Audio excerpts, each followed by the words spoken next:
pag nagre-repair kayo ng steam valve, tignan nyo itong washer,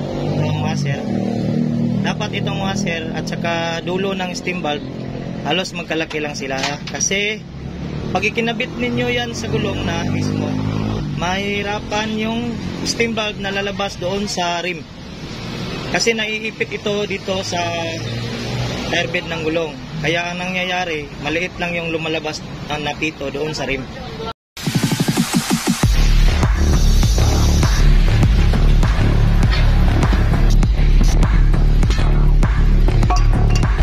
Pantay, ito tingnan nyo, ito pantay siya. So pwede siya dagdagan ng additional na gasket. Pwede tayo gagawa ng tube lang, idudugtong natin dito as a gasket.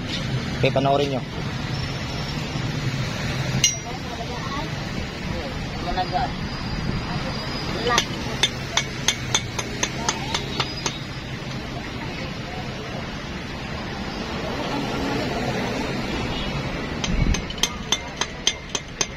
Baba, mga ito, kalkula rito. Oh, brown, buntis na po daw yung mama.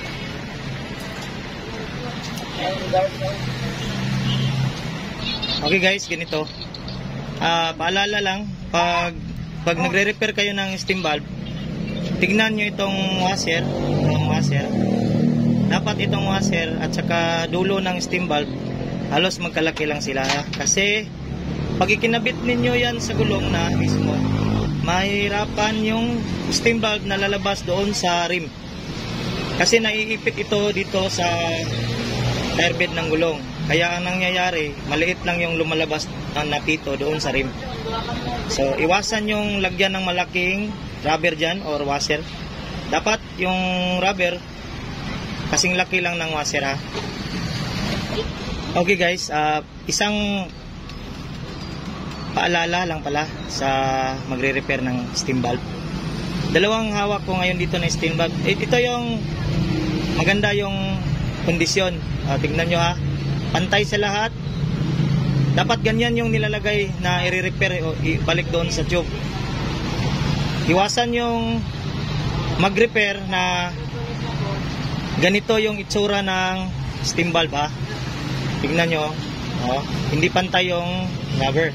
Ang mangyayari niyan, mga idol, kapag kinabit nyo niya yan sa tube, kahit binulcanize nyo pa yan, hindi ho yan maglalak dyan, kahit anong higpit na gawin mo dyan sa lock at washer nya, sisingaw ng sisingaw pa rin yan po, guys. So iwasan yan. So ganito dapat, ha. Ganito yung mag-repair. Maganda yung condition. So okay. Okay, dito naman sa tube, pag meron itong natirang ano nya, yung sobra sa steam valve nya, yung pundasyon nya, kailangan kunin yan, linisin yan. Pwede, maiwan lang itong tube mismo. Makapal kasi ito, dapat linisin lang or manipis. Pag wala kayong buffer, pwede kayong gumamit tulad nitong ginawa ko. Kayain nyo ito, nipisin lang yung pagkahiwa. Importante magkuha itong makapal na rubber.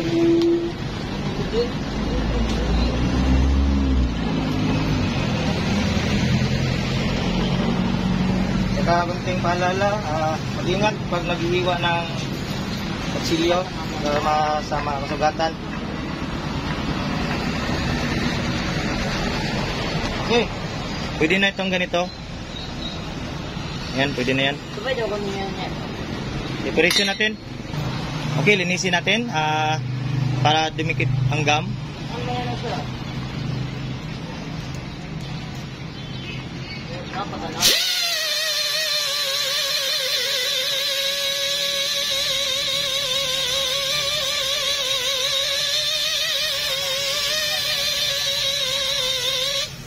Pag wala kayong buffer, pwede kayong gumamit ng lagari ng bakal o limbas sa pag-buffing dito sa tube.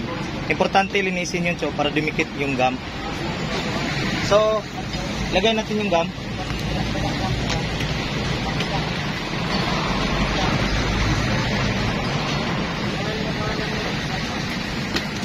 Yan.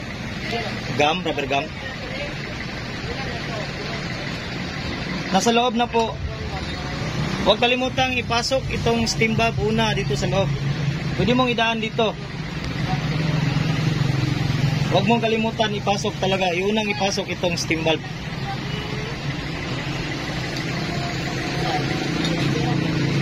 Sakay, bukitin, lagay itong gum. Dati, ginagawa ko itong gum lang niluluto ko.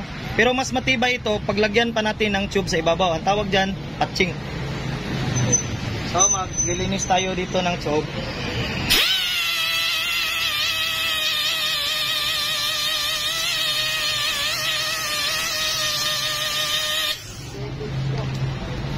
Ayan, kasing laki lang ng gum yung tube na idudugtong para mas matibay yung kapit ng washer at saka nut. So, ganyan. Okay, ganyan yung ayos ha. Ngayon, lulutuin na ito.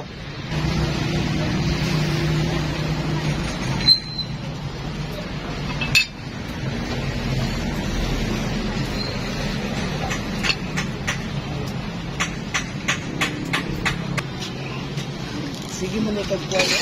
Yakin ko makano sen. Oh. Okay, naluto na. Tignan nyo guys ha. Yan yung itsura ng luto ha. So ngayon ang gagawin natin lalabas natin dito yung steam valve. Ito guys, ito yung binulcanize natin na may gum at saka tube. At tawag dyan, patching. So andito yung pito sa loob or steam valve. Ito hawak ko. Yan o. Yan. May technique po ito kung paano natin ipalabas itong steam valve. So, tignan nyo itong tube. Pag ginanyan nyo yung tube, may hugis dito na line. Dito, line ito. So, ang gagawin nyo lang, para maging center yung steam valve nyo, pagkalabas, igaganon nyo dito sa center. Ganyan. Yan. Ganyan sa center. Tapos, igaganon dito. Center din. Saka mo na palalabas itong steam valve. Okay, panoorin mo. Kunting sikip. Kunting duk-duk lang ha, duk-duk. Yan. Yan, lumabas na. Okay. So, at this point, pwede mo nang ilagay ang washer saka nut.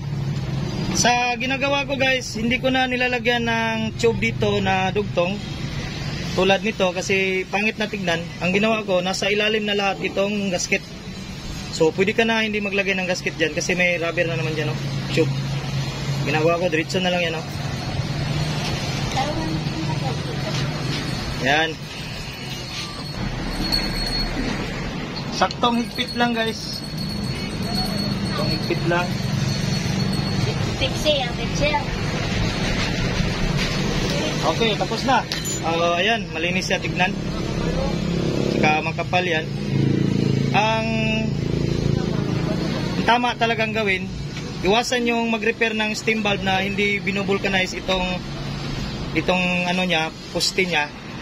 Kasi ang mangyari niyan, pag ma-flat uli yan, tapos maraming flat nyo, may tendency na mahiwa yung tube. So the best na ganito gawin nyo ha.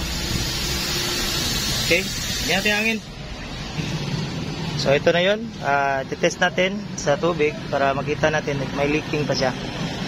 So ayan o, wala na siyang leaking. Mag-testing kayo sa steam valve, ganito gawin nyo. Idiin-diin nyo, magkaliwa, kanan, dito,